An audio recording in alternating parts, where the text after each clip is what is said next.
नमस्कार मित्रांनो, स्वागत आहे तुमचं आपल्या AR स्टोरी टेलर या चॅनलवर। आजच्या कथेचं नाव आहे लाल डोळ्यांचा रानबोका। कथेचे लेखक आहेत अक्षय पाटील। मित्रांनो, कथा सुरू करण्याआधी कोणी या चॅनलवरती नवीन असेल तर कृपया आपल्या चॅनलला सबस्क्राईब करायला विसरू नका। चला तर मग वेळ वाया न घालवता कथेला सुरुवात करूया।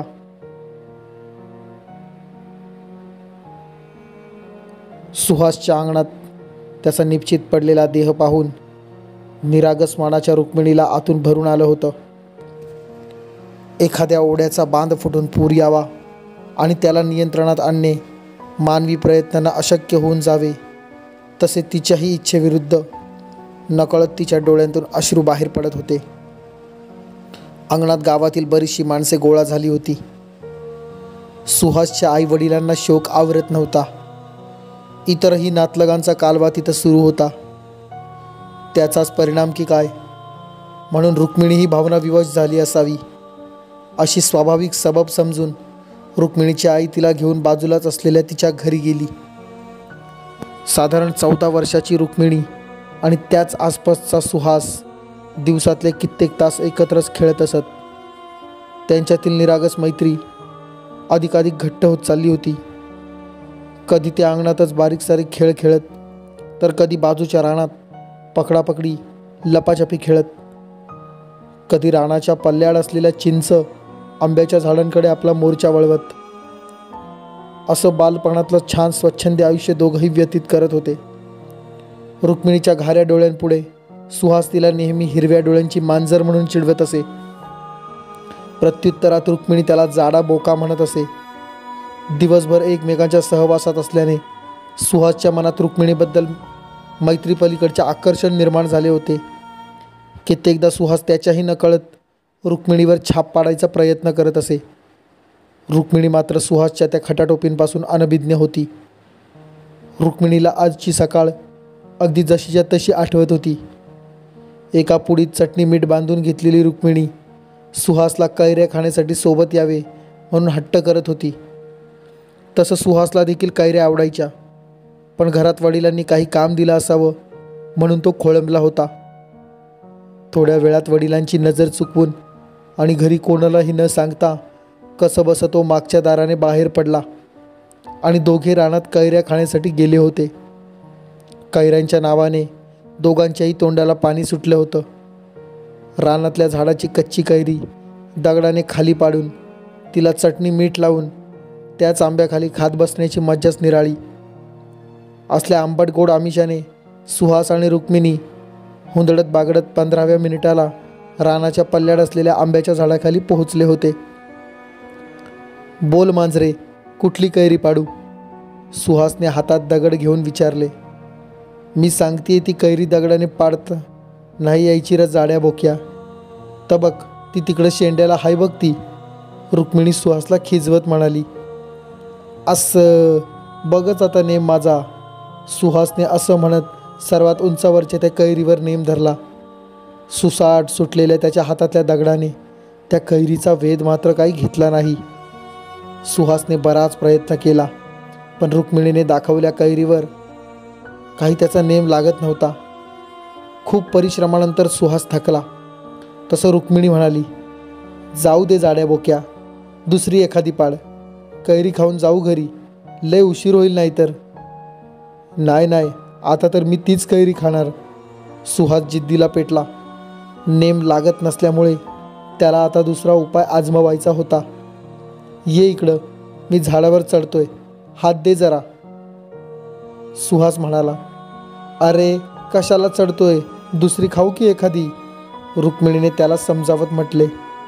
पण सुहास ऐकण्याच्या पलीकडे गेलेला होता।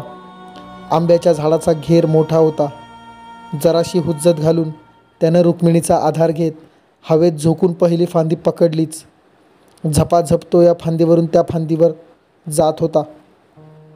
सावकाश रे, रुक्मिणी थोडीशी चिंताग्रस्त दिसत होती।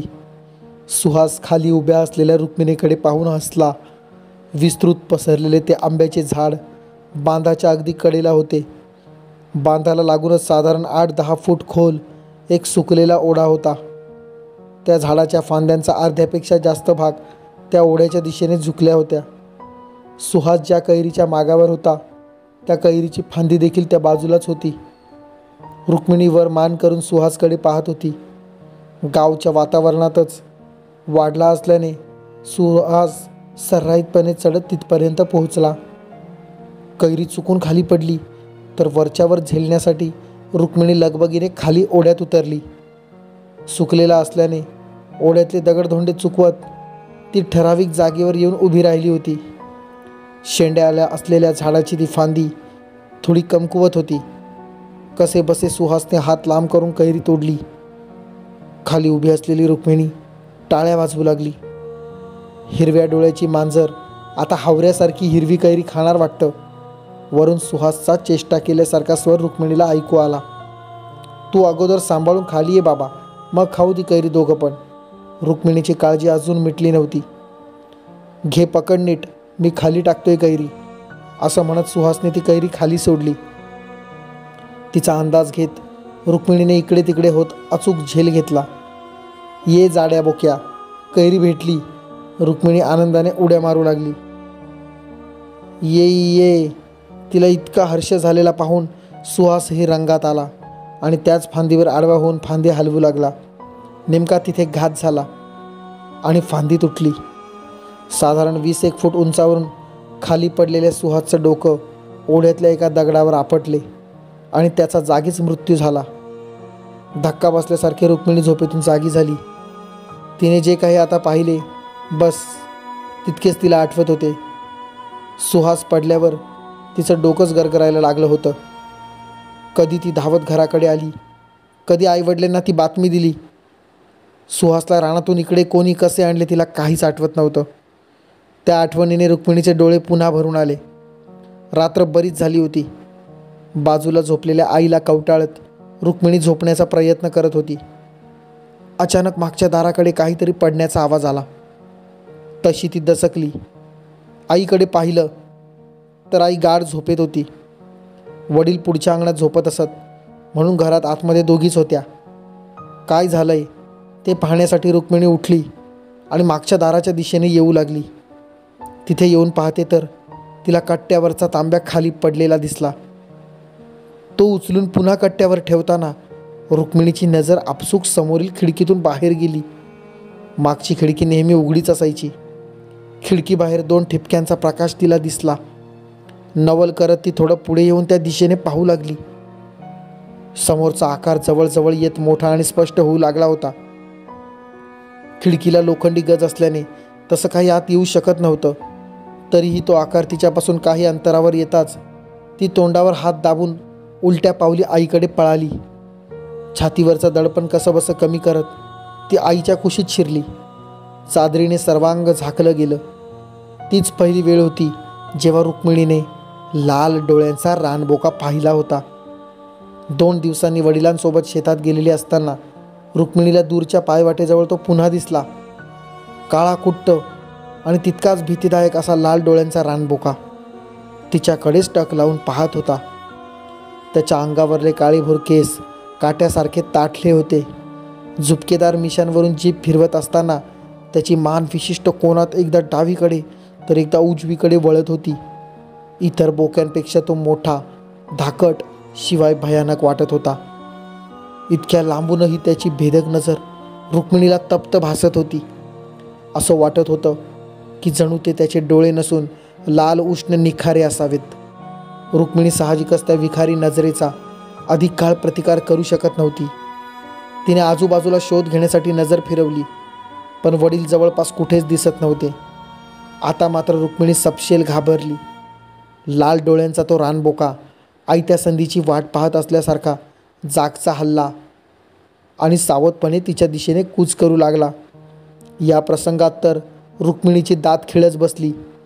तिच्या तोंडातूनच शब्द फुटत नव्हते. नाहीतर तिने ओरडून वडिलांना बोलावलं असतं. लाल डोळ्यांचा तो रानबोका काही पावलेच पुढे आला असावा तेवढ्यात रुक्मिणीने घराच्या दिशेने धूम ठोकली. 14 वर्षांची रुक्मिणी त्या बोक्याच्या अस्तित्वाने जाम भेदरून गेली होती. घरी पोहोचून आईला पाहताच तिच्या जीवात जीव आला. आईला तो प्रसंग सांगण्यासाठी तिने जीभ टाळूला लावलीच होती, पण आता नेमकं काय आणि कसं सांगायचं या संभ्रमात ती पडली. तो फक्त एक रानबोका आहे, आपण का त्याला एवढं घाबरतोय? तो दिसायला खतरूड दिसत असला म्हणून काय झालं?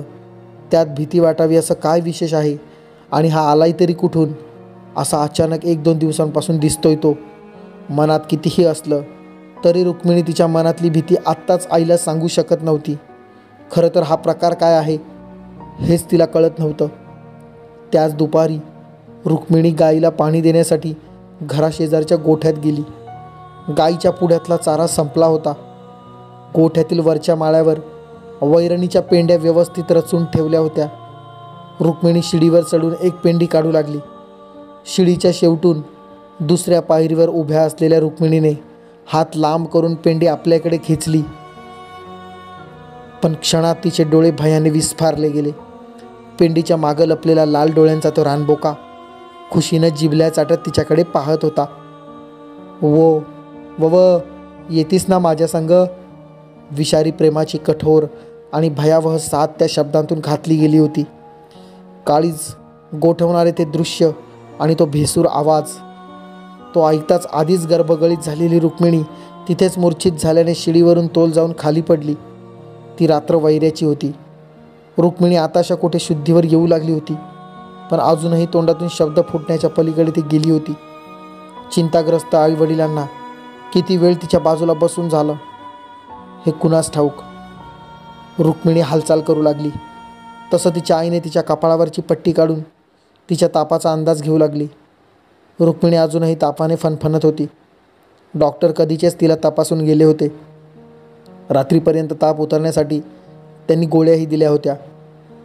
उठ बाळा, थोडं खाऊन घे, मग झोप शांत, आईने रुक्मिणीला चुचकारलं.